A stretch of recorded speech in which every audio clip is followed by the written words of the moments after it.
last time on the Lazy Geckos. We took you to Miami's world-famous South Beach, where life is all about neon lights and tanning your buns in the warm Florida sun. We also did a little routine battery maintenance in Lazy Gecko fashion. Before having our rigger, Jason head up the mast to release our stuck halyard. I'd like to invite you to check out Annie on her blog named Have Wind Will Travel. Annie cruises as well and recently welcomed me as a guest on her How to Get Your Wife to Go Cruising episode. The video is so informative. You hear from all sorts of cruisers on this subject. Annie is the real deal. She's hot, funny, and not afraid to get a little dirty. You can find the link in the video description below.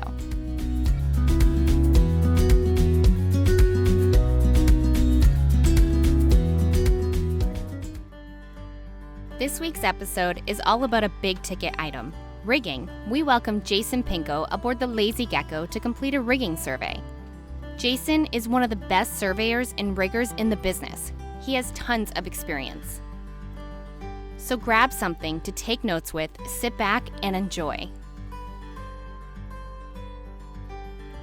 My name is Jason Pinko, a Marine Survey.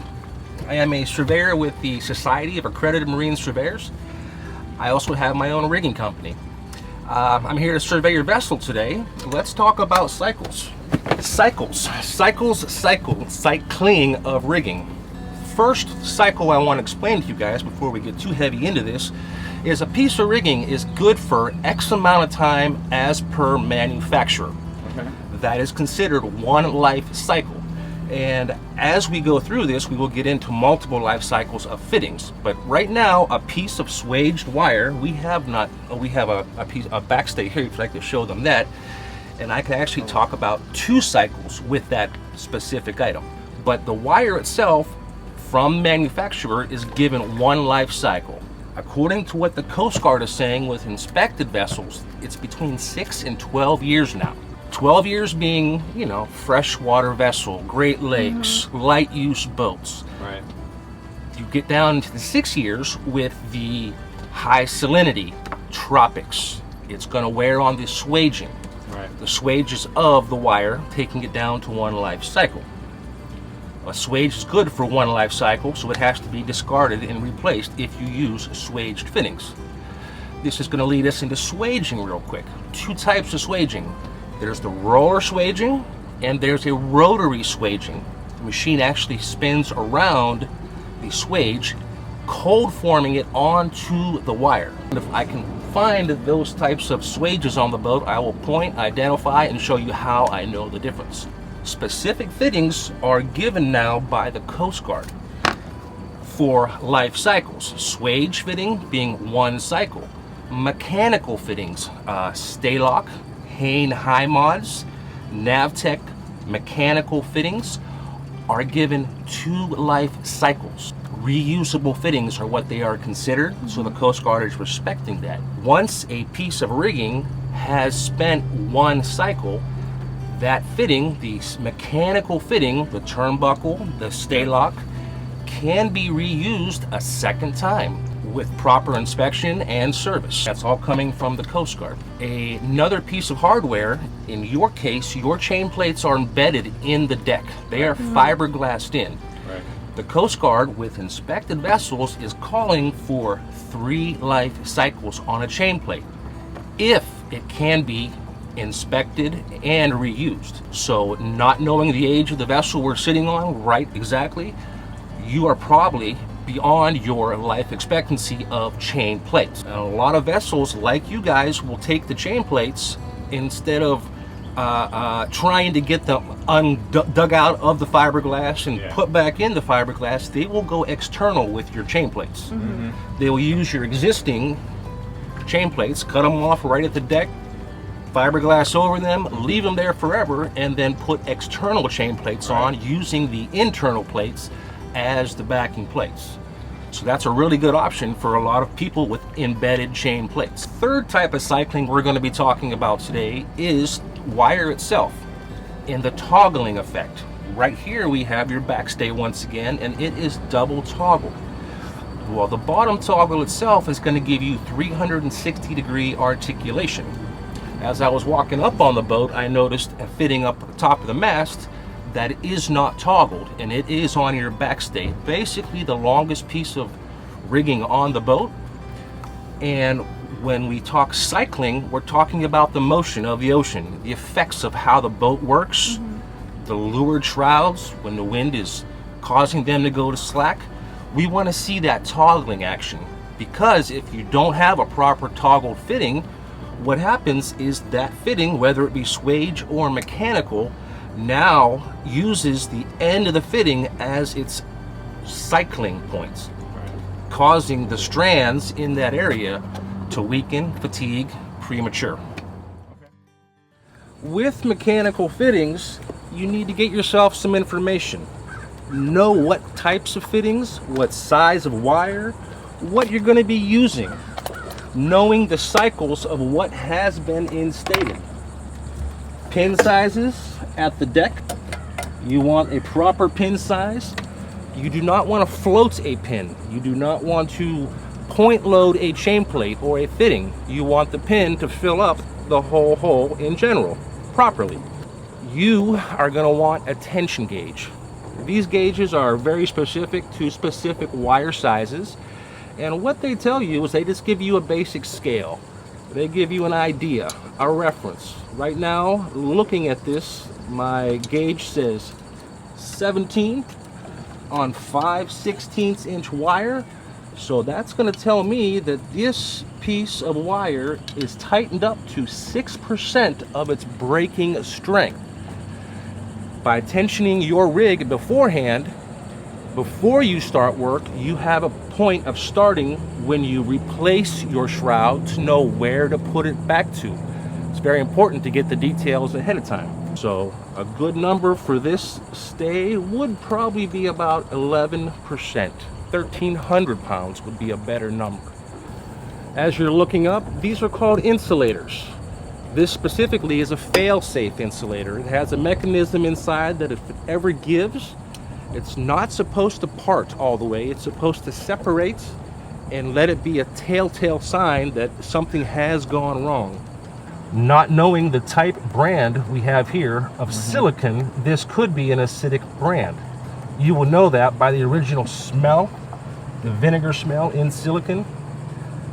Right now they're requesting that a polysulfide be used, another type of formula. Marine, Boat Life, Life Caulk, different brands. I am finding good things here. I'm seeing that this turnbuckle has been lubricated the last time it was used. As far as chain plates going through the deck, this is a yearly service item. Even using polysulfide, the proper material, it is recommended that you dig out and rebed these plates yearly. That gives you a little deeper look into the cavity around the chain plate. Starting to look at the main sheet attachment areas. These are all Merriman blocks, older brand. You can start to see the corrosion going on. The anodizing has been chipping off, so the actual aluminum cheek is disappearing to an extent. Right now, you're only being held by a rivet and a strap, the stainless strap. A good place to always look at these as you're cruising is check inside. If you see a lot of weeping of rust, there's a good chance that that top nut is corroding inside of the threaded area and is about to part. External boom bail, through bolted, welded. Good points to always look at as you're inspecting your own vessel are the welded points, as welds are stronger than the stainless, but they also are more brittle where they attach to the stainless. Boom gooseneck attachment, older style track, bronze car, stainless pin. I'm looking at the actual pin itself for wobble. Looking at the actual bronze fittings, all coated in chrome.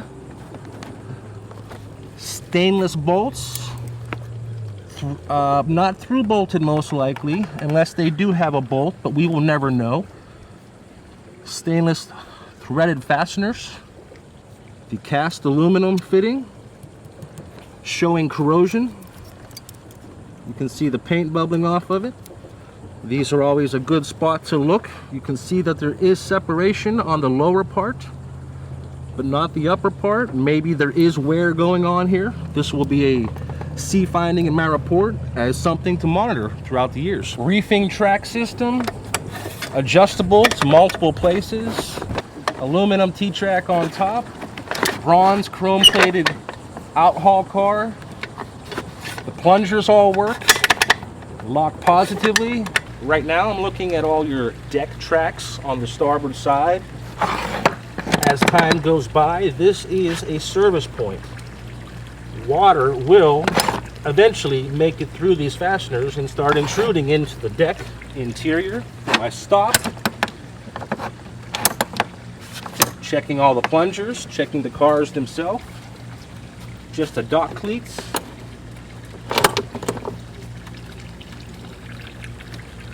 Another bail, multi-purpose, all in good functional condition.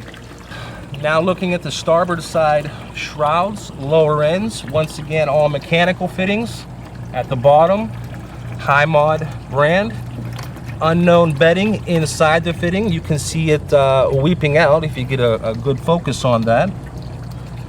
That's where we stress, if you do bed them, make sure that it's good grade silicone with no acidic acid in it that will corrode stainless.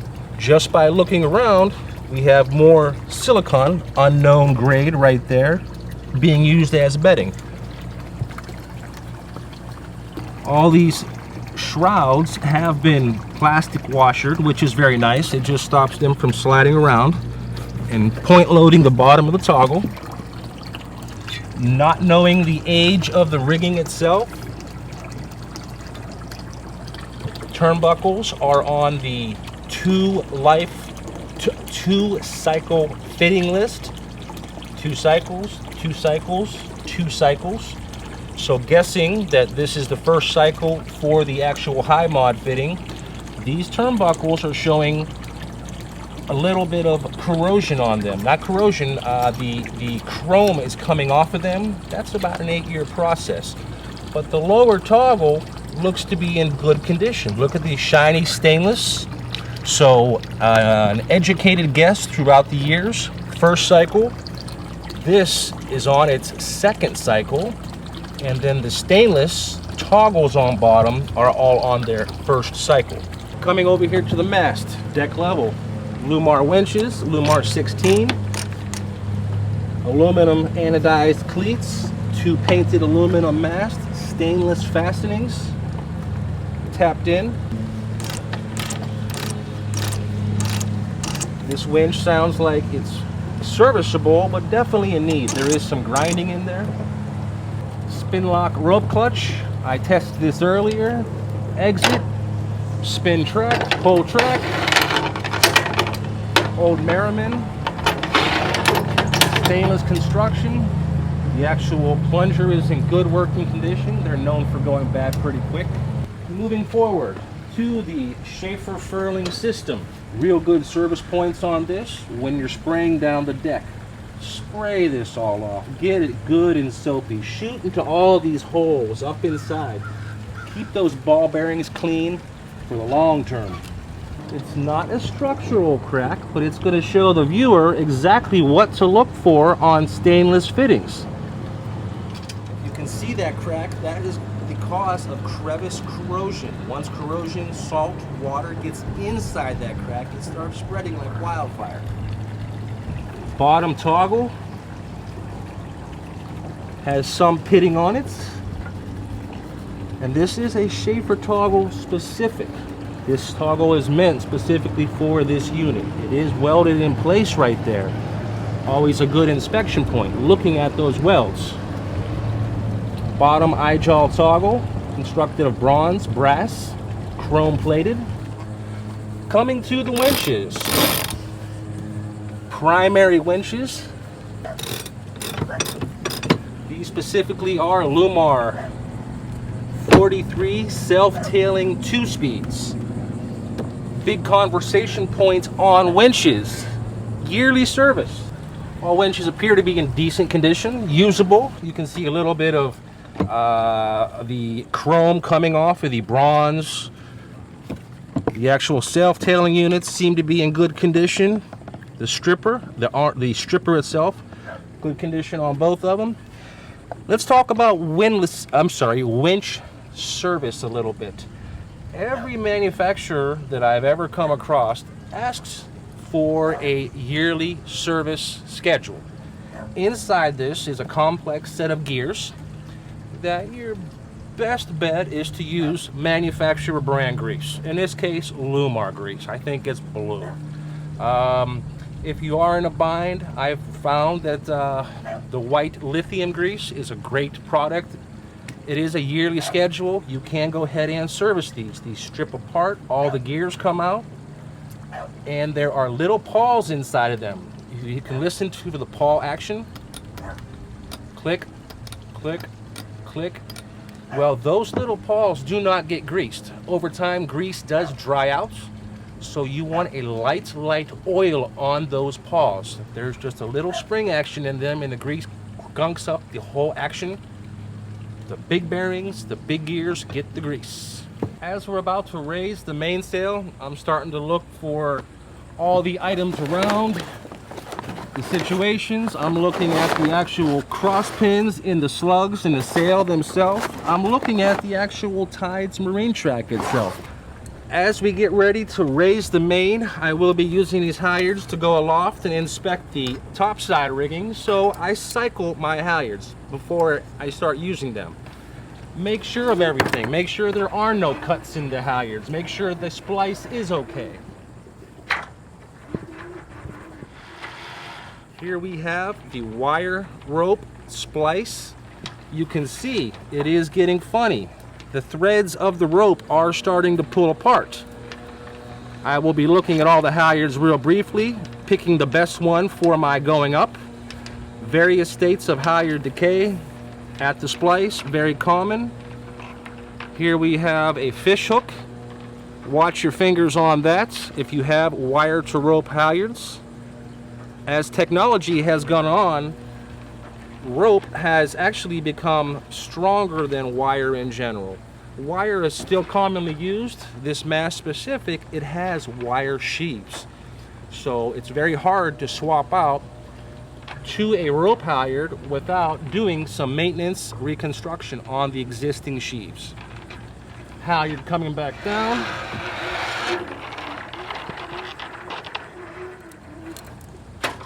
Checking the end fitting. I will be sitting on this later. Nyko press. Shackle.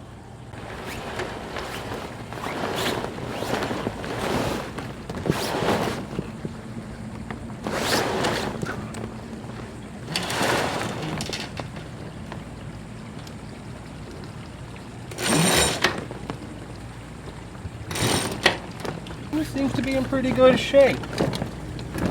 All given, Max sails, built in Stuart, Florida. Sail attachments at the foot appear to be in good condition. Stitching seems to be in good condition. Major wear points of the sail, always exposed to UV because it's not usually covered all the time. Slight stitching damage here. Reefing system is nicely in place. You can see the system laced through the sail itself. 1, 2, 3, 4 battened system. We're going to come down some. Looking at the batten pockets, looking at the points.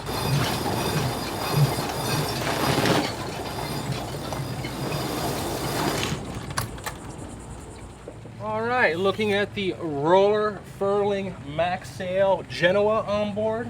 These 3 dots signify reefing points for the sail.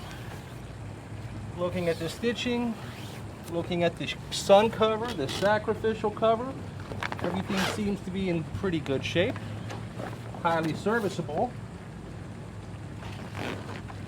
This Schaefer system is constructed of anodized aluminum extrusions, a stainless feeder, and you can see the joint marks. One here, 2, 3, 4, working our way up the mast. As the joints work with the internal parts, the extrusion itself is wearing on the inside. You will find those dirt marks show that throughout time. If you look right here, these rivets are aluminum and they will fail. One of the parts of a true rig inspection is checking the base of the mast. In this case, it is unaccessible without removing total panels, but you can see the step, aluminum step, anodized, seems to be in really good condition, sitting on aluminum stringers going through to and through the framework. Looks like all the wiring exits at the interior ceiling of the house and turns into the head. No real corrosion sightings, no bad information to give you. Thank you very much. All right, now we're looking at the internal chain plates of the vessel. On this vessel, they're very hard to see, to access. I do have one right here that has been coated in paint, is through bolted to the frame. Very hard to get my light up in here. I do see a stamped piece of stainless above the paint. I don't see any signs of leakage. It is through bolted and backing plated on the other side. I'm going to stick my camera in there. This is always a good way to get into those hard to see spaces. Due to the access, I won't be able to have a real good look at it. I'm going to have to go home on the big screen computer and have a look. Hello everybody, this is Jason Pinko, Marine Survey. We're up the rig right now. New view for all your viewers. Someone that hasn't seen it happening. As you can see, we're dressed to the max with fall protection. We have hooks everywhere, all tied up, being as safe as can be. Number one thing is safety when you're going aloft. I think OSHA says 6 feet. Yeah. It's what you're allowed to go. Well, we have taller masts than 6 feet in my world. Right now I'm sitting at mast level and I'm here to check the radar unit. I'm here to check the structuralness of it. As you can see, I have a self-hoisting unit where I can pretty much get anywhere I want to just by pulling myself up. Starting with the spreaders. Anodized aluminum spreaders. You can see anodized aluminum, cast aluminum castings covered in leather. This is a major spot to worry about. Underneath the covering, underneath the tape, is aluminum on stainless. Very well known for a corrosion point. These should be taken off yearly. This should be anti-corrosive, cleaned, recoated just for your spreader purposes. Some people love putting so much ball of tape there that they don't take it off. They keep adding to it for the life of the rig. Worst thing you can do to your spreader tips. Corrosion sets in pretty deep. Flag higher block, aluminum, stainless base. As the mast is pumping while sailing, hitting waves, these spreaders are constantly working. And you can see it's not taking much for me to pump the mast, but 3 fingers. The tang is this piece right here, firmly bolted to the mast, 1, 2, 3, 4. Chances are, I don't know, there is a through bolt somewhere underneath that with a compression post going through the mast. Split plates coming down. Swage. These, in all fact, are what I was talking about earlier. These are rotary swages. These are the better of the two type. Roll swage, rotary swage. They do have some corrosion on them, but I don't see any major problems with them. These kind of swages do deserve 1 life cycle. Well, hello everybody. We're at the top of the mast now. If you want to have a look around behind you with the camera, show everybody the view, what it's like from, I'm not exactly sure how tall this mast is. the view from the top. Some of you may never see this, but I, as a rigger, surveyor, see this a lot. As we sit here, we can see what the sun is really doing to things that are never ever touched. But that's fine. Chances are the sail doesn't even get hoisted this high. It looks like that's probably about the max hoist right there. This is just extra. Flag halyards, high mod fittings on top for the cap shrouds. High mod mechanical fittings on top. We have an extra wire up here that possibly could have been for an older VHF. It's good to have. This way you always have at least one messenger to the mast if you have to pull a new wire. Firmly mounted VHF antenna. And if I may have the camera, I got it. And then we have the LED lights. We have the AWI wind instruments. Having a look at it, you can tell the sun has beaten it up pretty good. It may be time for an upgrade. The light is mounted, if you can see that, through fastened, mounted, fastened, and this is my point of concern. Due to the jump rope effect of the shroud, and it is the longest shroud on the vessel, you can see how it is cycling as I just moved it with my finger.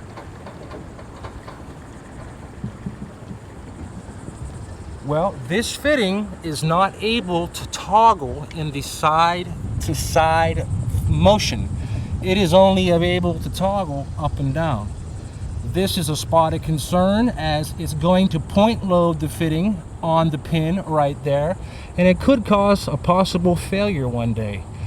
An eye-jaw toggle to this eye is highly recommended. Backstay, the topping lift, wire rope fitting. I cannot see the bottom of it because it's above deck, but the top fitting looks like it is in its first service cycle. Coming around to the head stay, we have a bronze eye-jaw toggle with an eye. This piece is properly toggled. Fore and aft motion, side to side motion, stay-lock mechanical fitting to the head stay wire, which goes inside of the furling units. Here we have the furling swivel, all shackled together. As we used it earlier, it was in very good working condition. Letting the owner say hello. Hi, everybody. I never thought that I would be up the mast. Decided to do it. Terrifying, but after a while it's not that bad. I did freeze a little bit, but I feel safe with Jason. I think I have 3 ways that I'm hooked on all together, and it's awesome.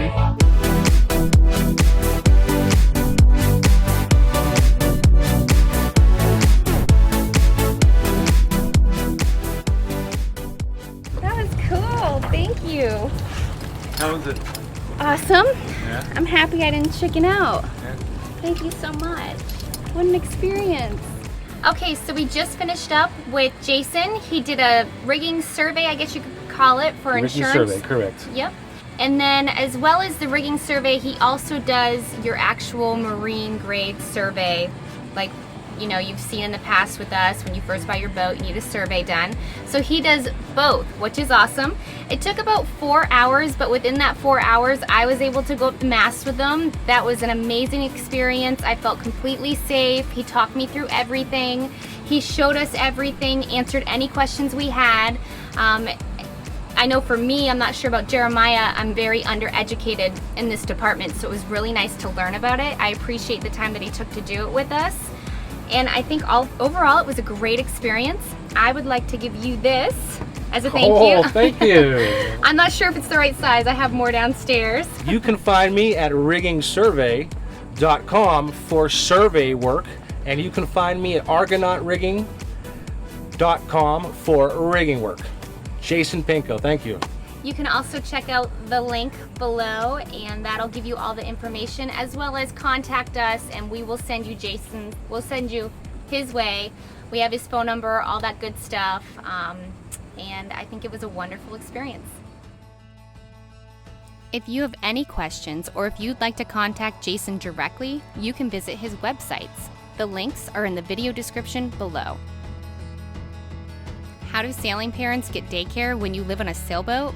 We show you the process to finding a wonderful provider so that we can head out into the town for a few hours. Plus, you'll get to see all the craziness that takes place.